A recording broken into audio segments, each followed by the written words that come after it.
Merhaba Boğa burcu. Bugün biraz farklı bir enerjiyle geldim sana. Şu anda tabağım tamamen boş. Çünkü her şey sıfırdan şekillenecek ve senin gözünün önünde şekillenecek. Tıpkı hayatındaki yeni başlangıçlar gibi düşünebilirsin bunu. Şimdi fincandaki kahveyi tabağımıza dökeceğiz. O akışta nasıl semboller olacak hep birlikte bakacağız. Bu hem enerjik hem de sezgisel bir alan olacak. Kahvenin dili konuşacak. Tarot kartlarım da o dile eşlik edecek. Boğa burcu, senin enerjin toprak gibi sağlam ama bazen sabırla şekilleniyor. Bunu çok iyi biliyorsun. O yüzden gel bakalım bugün evren sana hangi işaretleri gösterecek? Hangi mesajları gönderecek? O yüzden birlikte niyetleneceğiz. Birlikte telvelerimizi şekillendireceğiz. Hazırsan hemen şöyle önce şekillerin oluşması için tabağımıza telveyi bir dökelim.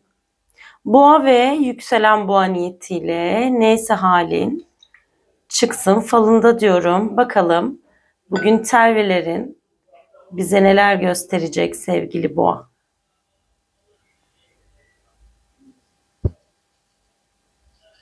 Evet. Tabii ki burada tabağımız şekillenirken ben senin için tarotunu açacağım. Şöyle akmasını sağlayacağız. Evet. Biraz masamıza da aktı ama olacak o kadar. Telvelerin şekillenirken hazırsan kartlarını açalım sevgili boğa. Ben gözüme bir şeyin çarptığını görüyorum aslında. Öyle bir şekil var ki burada. Hemen tarotun akabinde onu da sana yorumlayacağım sevgili boğa burcu. Boğa ve yükselen boğa niyetiyle niyet ediyorum. Karma yaratmamaya niyet alıyorum. Bakalım yakın dönemde hayatında ne gibi etkiler olacak? Videomuz zamansız zamanla niyetlenmiştir. Bu videoyu ne zaman izliyorsan bu mesajlar tam da o an senin içindir sevgili boğa. Hadi bakalım.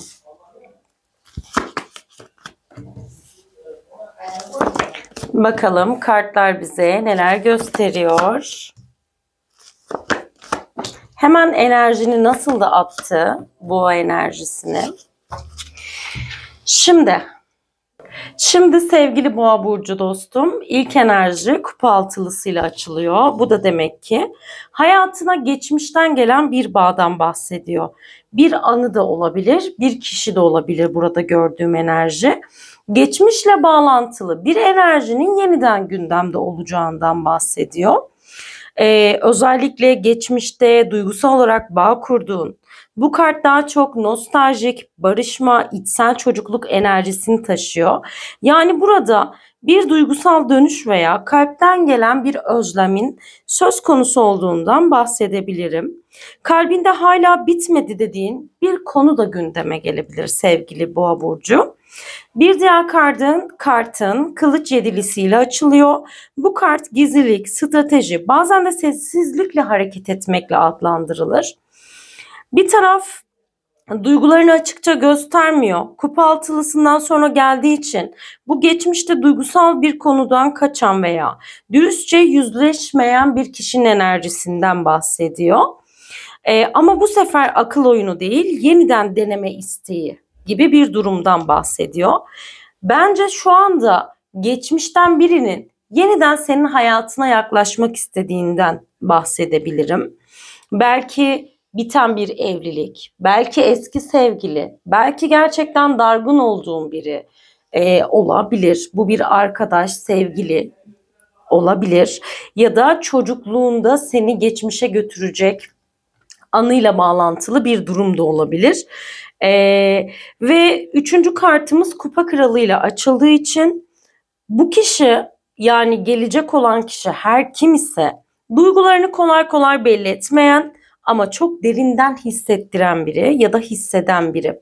Daha doğrusu hisseden biri ama belli etmiyor. Kılıç yedilisinden sonra geldiği için bence sana karşı gizlediği duygularının altında gerçekten değer var diyebilirim. Büyük bir sevgi barındırıyor bu kişi her kimse sana. Birine gerçekten değer veriyor ama egosu ya da korkuları onu susturmuş olarak görünüyor sevgili Boğa burcu. Senin için bu kart duygusal olgunlukla hareket etme zamanına da işaret eder. Artık duygularını kontrol ederek ilerlemen gerektiğinden sana bahseder. Ve bir diğer kartımız Tılsım Kralı ile açılmış sevgili Boğa. Ve Kupa Kralı ile birlikte geldiği için, yani iki kral burada kendini gösteriyor. Bu çok güçlü bir denge enerjisi. Burada bir denge var. Hem kalp, hem maddi dünya, hem de duygu, hem de istikrar. Bu kişi ya da enerji bir adım atarsa hayatında kalıcı bir şeyin temeli atılacak sevgili Boğa. Köklü, güvenli, ciddi bir bağdan bahsediyorum aslında sana. Eğer şu anki konun, gündemin, ben telveyi dökerkenki niyet enerjin, iş veya maddi hedefse, o zaman hayatında sabırla inşa ettiğin her şeyin meyve vermeye başladığından bahsedebilirim. Bir diğer kartımız Yıldız ile açılmış. Bu açılımın kalbinde yer aldığı için çok güçlü bir umuttan bahseder. Yenilenme, şifa enerjisi var diyebilirim. Yıldız karanlık dönemden sonra gelen ışıktır sevgili Boğa. Eğer bu telveyi dökerken ya da kartlarımı açarken bir niyet ettiysen ve bu niyet senin dileğinse ya da bir dilek dilediysen, belki de daha önce dilediğin bir şey de olabilir ama bu çok anlık bir dilekten bahsediyor bana. Evet, evren bunu duydu. Zamanla, sabırla, içsel inançla bu dileğin gerçekleşecek. Ayrıca ruhsal bir arınma süreci içerisinde olduğundan da sana bahsedebilirim. Eskiye ait tüm kırgınlıkları bırak diyor kartlarım sana. Belki evet çok zor şeyler yaşadın, belki bıktın ama hala burada konu ne olursa olsun kırgınlıkları bırakmanın sana iyi geleceğinden bahsediyor. Belki daha affetmek istemediğin bir olay, bir kırgınlık var ama artık bu enerjiyi içinde taşıma der kartlarım sana. Ve son kartımız Tılsım Yedilisiyle açılmış sevgili Boğa. Bu kart zaten sabırla büyüyen emeği simgeliyor. Hayatında ne istiyorsan yavaş yavaş ama emin adımlarla geliyor der sana Tılsım Yedilisi.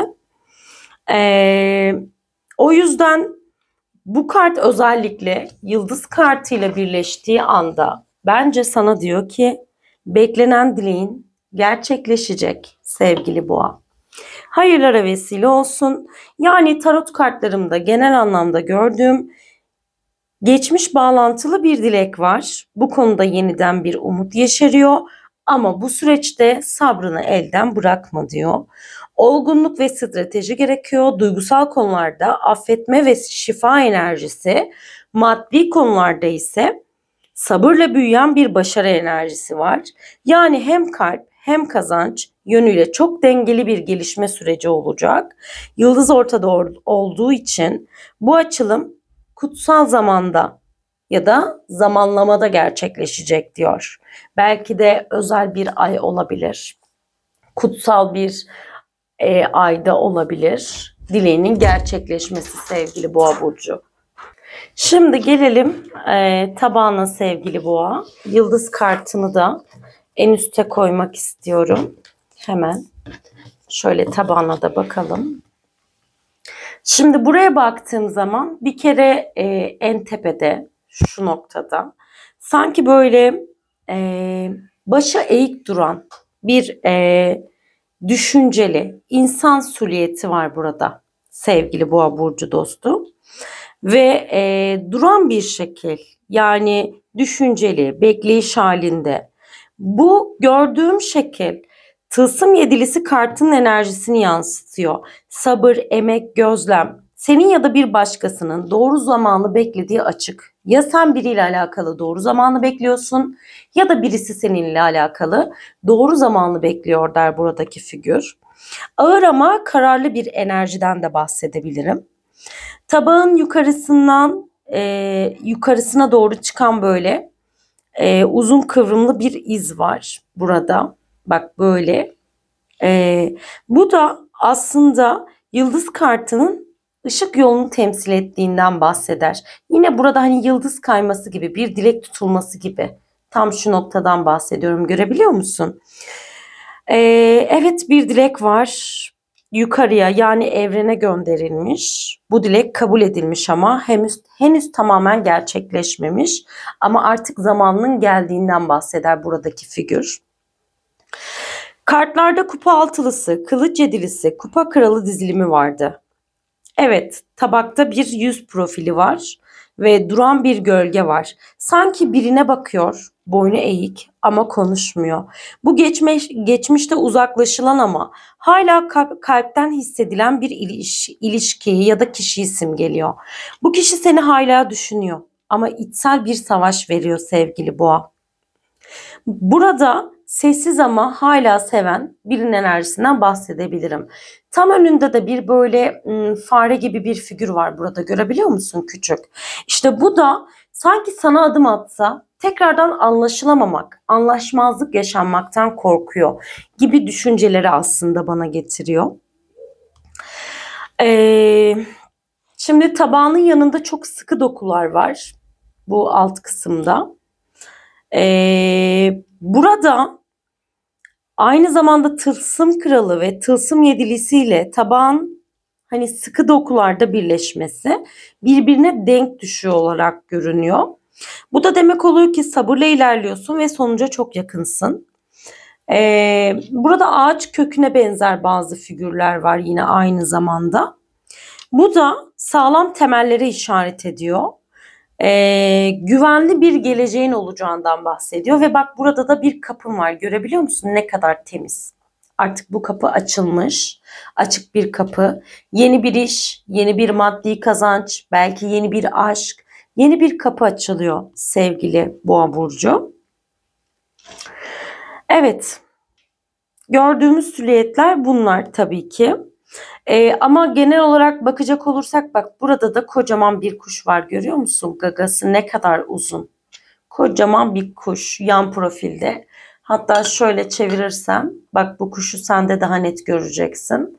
Kafası bariz belirgin bir şekilde çıkmış. Burada da hemen 8 rakamı var. Oradan net görünüyor mu bilmiyorum ama tam şurada. Hatta görmeni istiyorum. Bir dakika. Bak.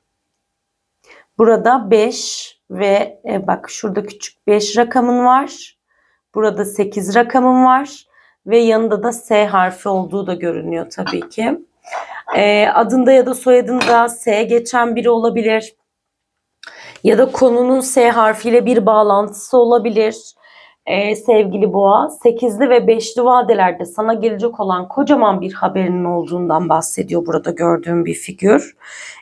Bence şöyle bir enerji olduğunu hissediyorum. Geçmişte yarım kalan bir hikaye yeniden iletişim fırsatı bulacak.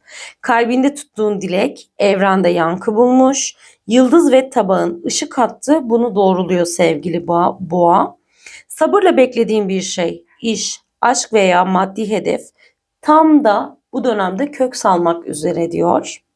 Biraz daha sabır, biraz daha inan çünkü dileğin gerçekleşiyor ama kutsal zamanında. Onun dışında bir anahtar figürün var. Bir de akıtılacak gözyaşın. Ama bu gözyaşı artık seni refaha erdirmek için akıtılıyor. Ve ufak çaplı da nazarın var. Enerji çalışması, enerji temizliği de yapman gerekiyor. Çok fazla kalabalıkların içinde olacağını görüyorum. Bak burada da çok kalabalık bir alandasın. Hayırlara vesile olsun diyelim. Bugünlük bizden bu kadardı sevgili Boğa. Bir sonraki videoda görüşmek dileğiyle. Sürçülisan ettiysek affola. Hoşça kal, sevgiyle kal.